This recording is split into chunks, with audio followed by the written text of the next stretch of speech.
ನೀನೇ ಇಲ್ಲ ಅಂತಿದ್ದ ನನಗೆ ನೀನೇ ಎಲ್ಲ ನೊಳ್ಳೆ ಗಂಟೆ ಹಾಕದೆ. ಈಗ ನೀನೇ ಆ ಗಂಟೆ ಬಿಚ್ತಾ ಇದೆಯಾ? ಅಣ್ಣ ತಮ್ಮ ತಂದೆ ತಾಯಿ ಹೆಂಡತಿ ಮಕ್ಕಳು ಆಸ್ತಿ ಪಾಸ್ತಿ ಅನ್ನೋ ಎಷ್ಟೋ ಬಂಧಗಳಲ್ಲಿ ಜೀವಿನ ಸಿಕ್ಕಾಕಿಸ್ತೀಯ.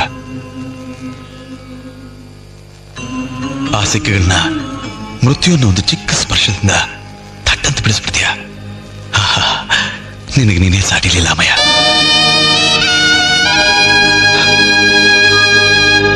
ಸ್ವಾಮಿ, ನಿನ್ನ ಕಣ್ಣಲ್ಲಿ ನೀರ? ನನ್ನ ಲೀಲೆನೇ ನನಗೆ ನೆನಪಿಸಿ ಕಣ್ಣೀರು ಬರೋ ಹಾಗೆ ಮಾಡ್ತಾ ಇದೀಯ. ಆನಂದ ಸ್ವರೂಪ, ನಿನ್ನ ಕಣ್ಣಲ್ಲಿ ನೀರು ಬರಬಾರ್ದು. ಮಂಜು, ಎಷ್ಟು ದೊಡ್ಡ ಗಾಯ, ಎಲ್ಲಿ ನೋಡೋಣ. ಇದ್ರ ಬಗ್ಗೆ ಯೋಚನೆ ಬೇಡ ನನ್ನಪ್ಪ. ಇನ್ನೆಷ್ಟೊತ್ತು ಈ ಗಾಯನೇ ಮಾಯ ಆಗೋಗ ಈ ಗಾಯ ಏನ್ ಮಾಡುತ್ತೆ?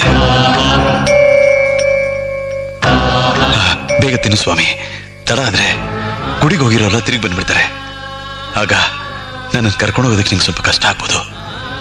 ಅದಕ್ಕೆ ತುಂಬಾ ಆಲೋಚನೆ ಮಾಡಿ ಅವ್ರನ್ನೆಲ್ಲ ಕಳಿಸ್ಬಿಟ್ಟೆ.